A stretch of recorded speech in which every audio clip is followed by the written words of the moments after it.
session that I am showing some of the examples of Nano-Cerebrolysin in Alzheimer disease.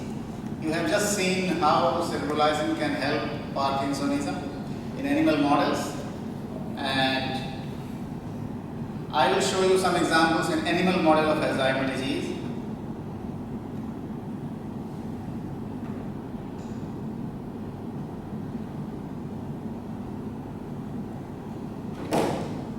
This investigation is also supported by European Office of Aerospace Research and Development, National Center of Toxicological Research, US Air Force Research Laboratory Health Factors, and Swedish Strategic Research Foundation. Of course, AstraZeneca, and I am from Uppsala University. All these opinions and conclusions are made for ours or authors. It is not reflecting any of the US government or any organizations involved.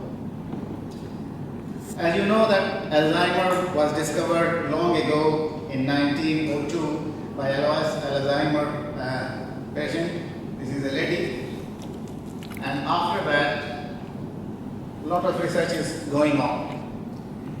However, the role of microvessels or endothelial cells in Alzheimer is not well examined. Since I believe that blood-brain barrier is a key factor in all kinds of diseases, we are investigating in animal model with relation to blood-brain barrier changes. This is a post-mortem brain, and as you can see that in Alzheimer, brain is completely shrunken and loss can be seen very clearly. This is a PET investigation of the brain, and temporal lobe is different. This is a cartoon showing that how these amyloid plaques can deposit between the neurons, causing loss of functions of neurons as well as glial cells. And this is a close look of amyloid plaques in the neuropathy. This is a cartoon showing that not only these amyloid plaques can disturb the neurons, glial cells and its interaction, but also microvessels are also disturbed. Here is microglia and macrophages as well. One of the important things is increasing tau protein. It's not very new but known very well, and that leads to different kind of disintegration of microtubules or loss of brain function.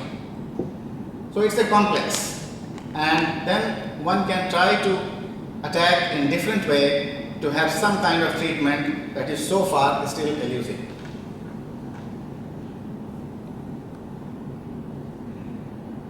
This is just an example that how APP molecules are making changes in beta amyloid, cutting here enzymatically, and that results in accumulation causing some forms of Alzheimer disease. And this is an example of human senile plaques can be seen in real sense.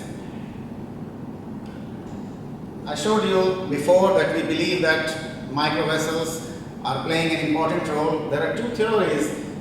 Some says that these blood-brain barrier is preventing, for example, export of these toxic materials outside. That's why the Alzheimer disease developed.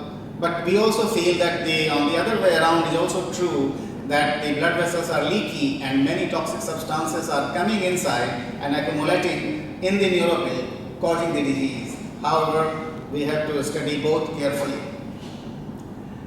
I have an interest in blood-brain barrier, and long ago I did a work in stress in my Indian university, and I followed this, I showed already. So what we believe that when the capillaries are leaky, many substances can come out and have damage to the both microenvironment and neurons as well. I also showed this picture before, so I say. And we are working on this hypothesis that in Alzheimer disease we also believe that blood-brain barrier or blood-spinal cord barrier or CNS barrier plays very important.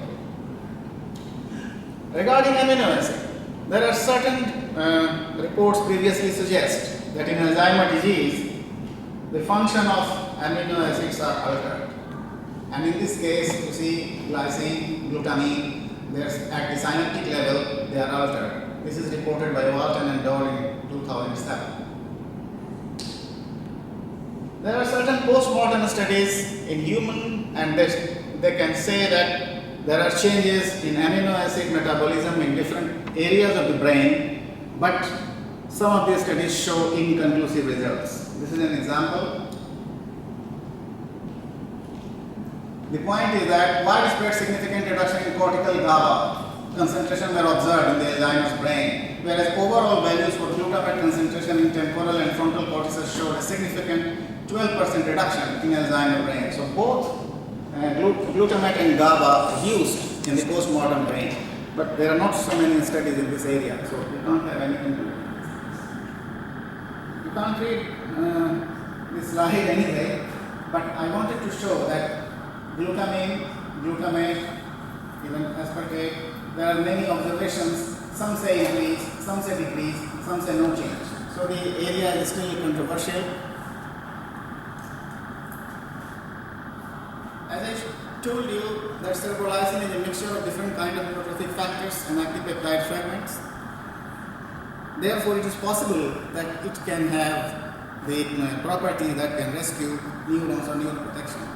In this case, as you can see, that death of cultured encephalon induced by glutamate is reduced by peptide derivative cerebrolysin. It's an old study. And there are certain investigation, including clinical trials, is going on this drug cerebrolysin, and it has some promising effect, at least in clinical cases, up to 3 months.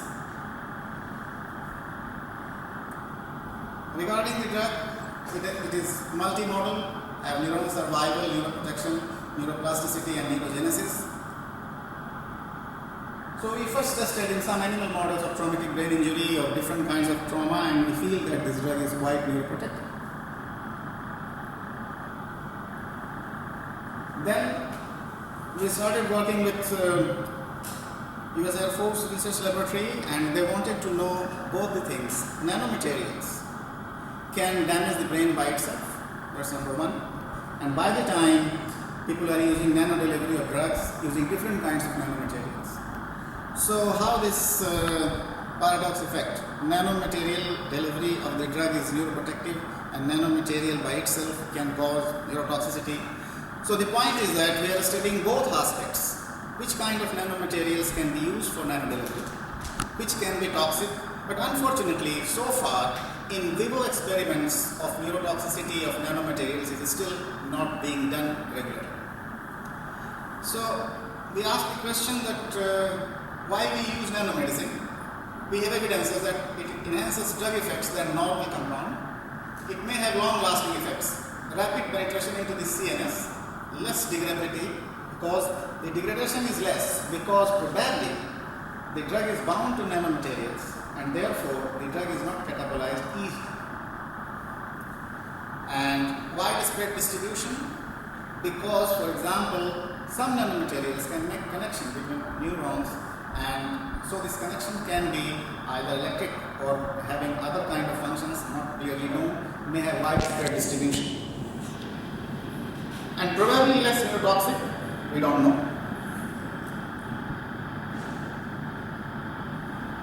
Then the question is, there are different type of nanomaterials are used for drug delivery. Which kind of drugs or nanomaterial we should choose? The point is that may have some toxic effect by itself. What is about neurotoxicity versus neuroprotection? Neuropathological aspect of nanomedicine is still widely ignored. So that's why we are working on both aspects. We try to highlight the issues in some of the volumes previously.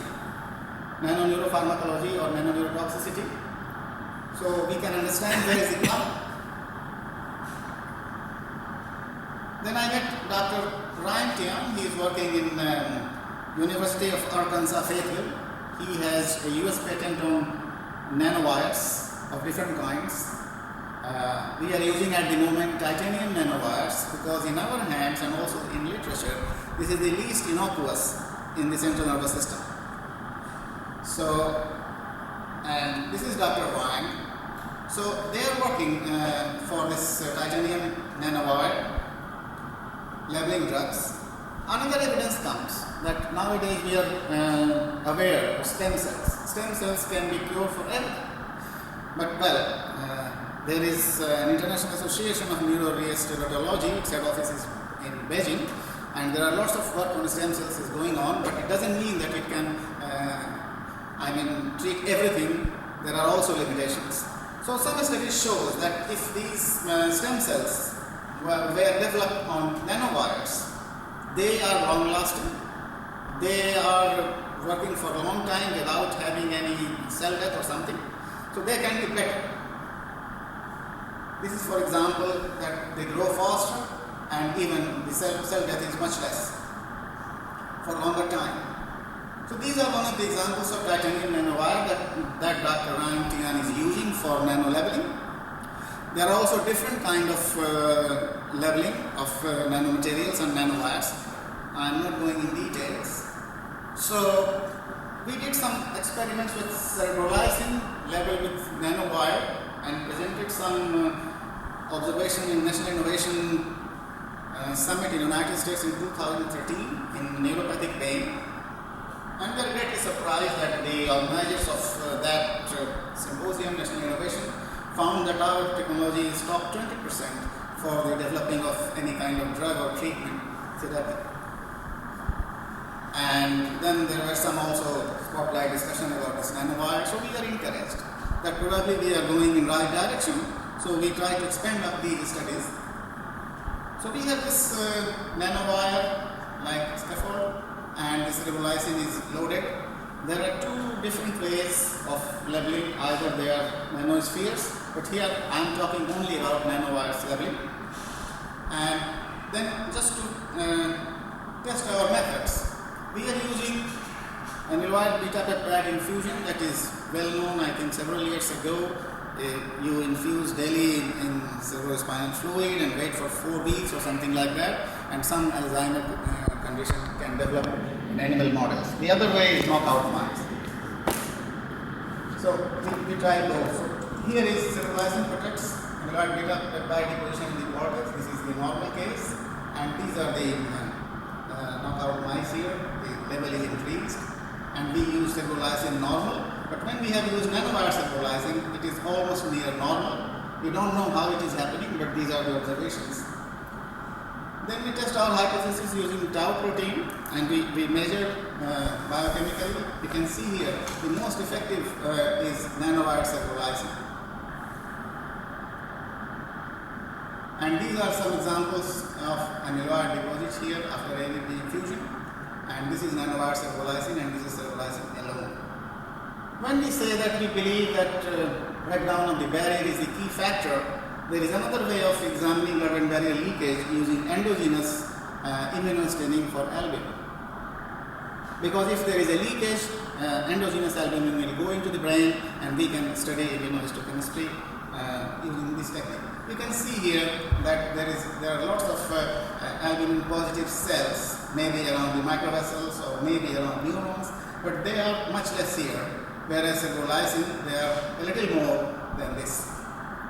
So this suggests that blood-brain barrier leakage to albumin could be one of the important factors also involved in the pathology of Alzheimer's disease.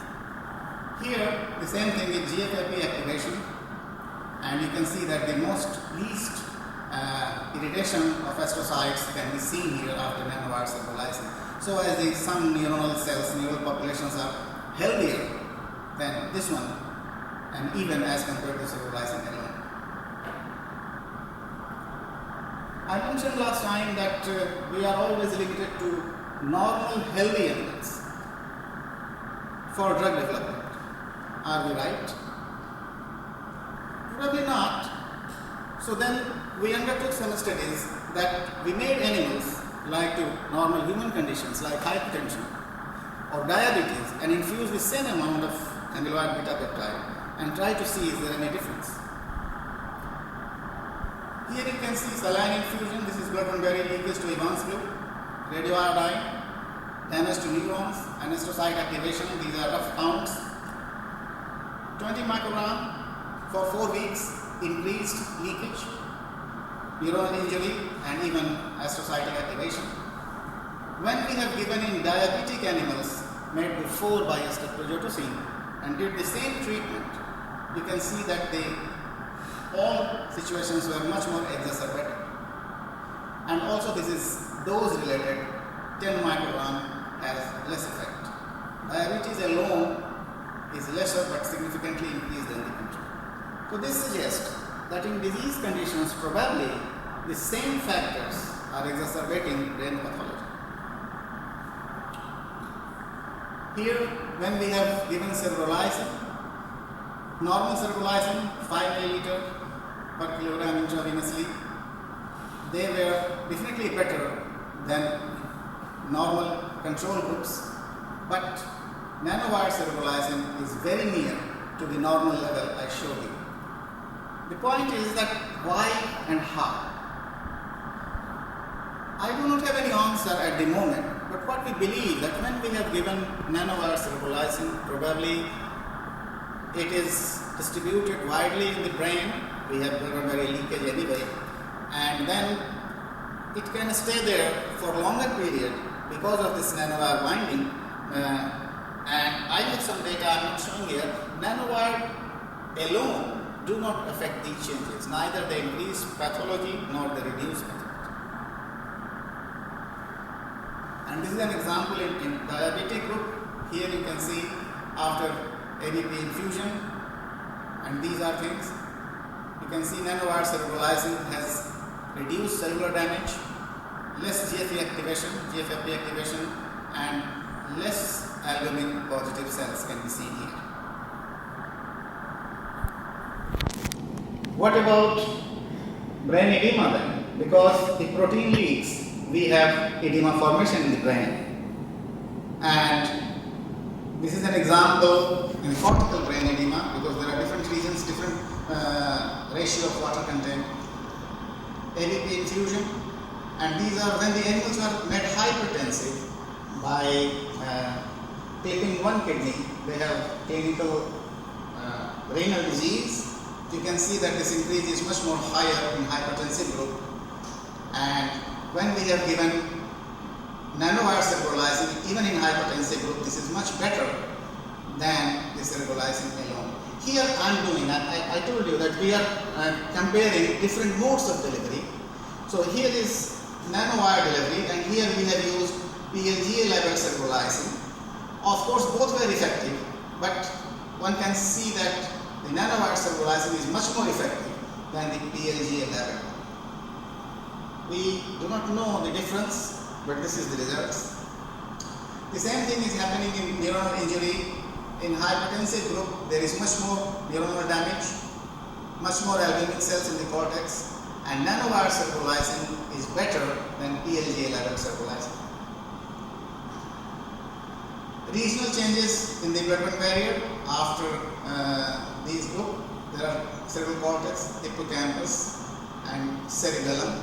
In hypertensive group, they are much more higher, and of course, nanowire cerebrolysin is much better in all three cases. Here is nanowire cerebrolysin, and here is PLG. Although both were significantly reduced, but one can see that nanowire cerebrolysin is superior, appears to be. In some cases, there are significant differences.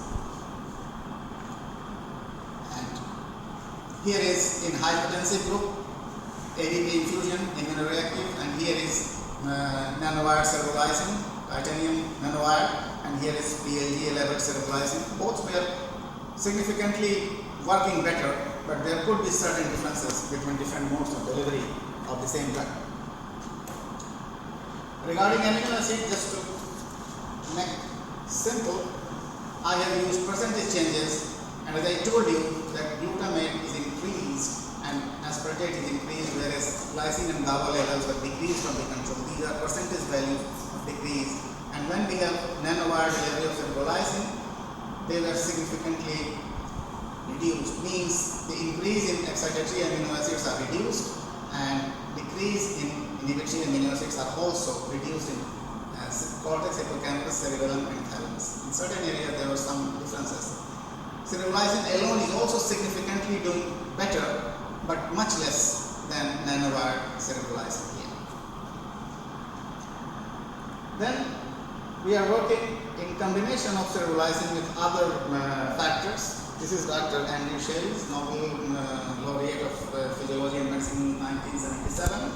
He has some idea that if we use CRF factors together with cerebrolysin, maybe we are going to have different results. So we are working with him, and hopefully we have some new results soon. We are working on this, and also we are using the same thing in traumatic brain injury and also Parkinson's disease, but these results are not presented here. And this is the sitting governor of Arkansas, because the work is from Arkansas and we have patent. Dr. Ryan Tian has, he is supporting to our research because it requires lots of money and funds. We are deeply obliged to him. The other thing that we are working at the moment, I told you that these are nanospheres.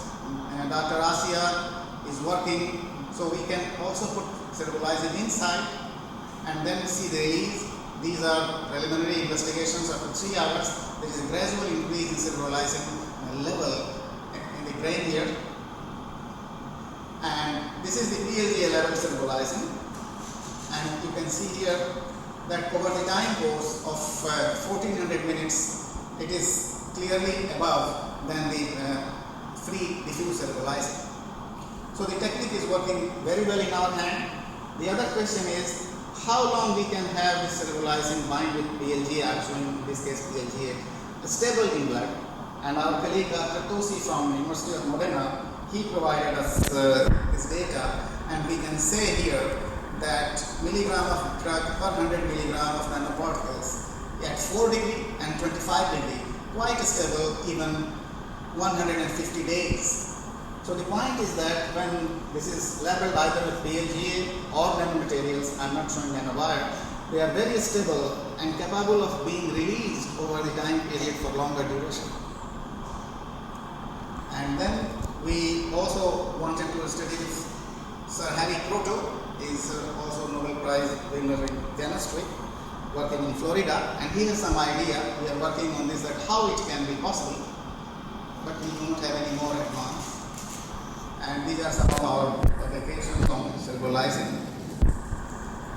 So I stop here. Only 2 messages that, for example, nanowire delivery or nano delivery of drug has some superior effects than the drug alone.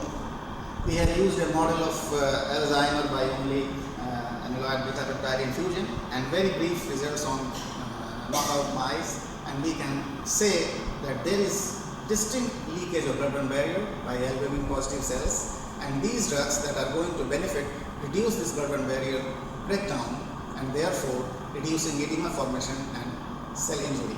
However, much more needs to be done, and we are working in this direction. I really look forward to your suggestions to advance this work further. If you have any question, I will be happy to answer or understand your question. Thank you very much.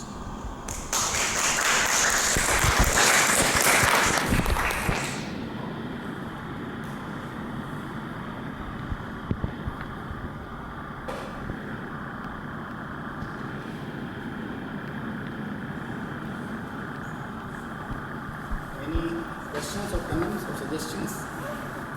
Yes, please. Okay. So, how do you measure what is released from cerebrolysin? Because it would be interesting how these materials work in storing this very complex mixture of substances.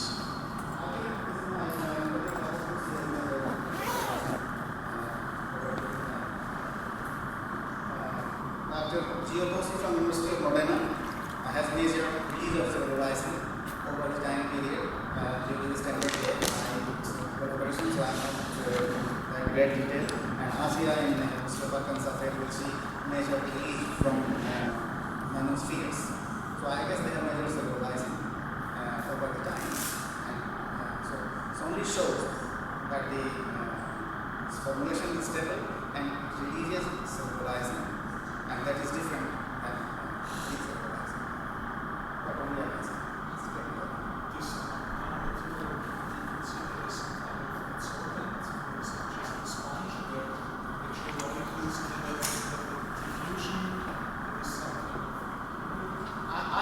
impression with these pharmacokinetics that they can release slowly these compounds over a period, like many of them is dumping wanted in the body or circulation. So that could be one of the possibilities. Since they are bound like this effort, they are releasing something, and it also depends on which material you got. It is nanowire or it is lithium material. The rate of release is different. Further question?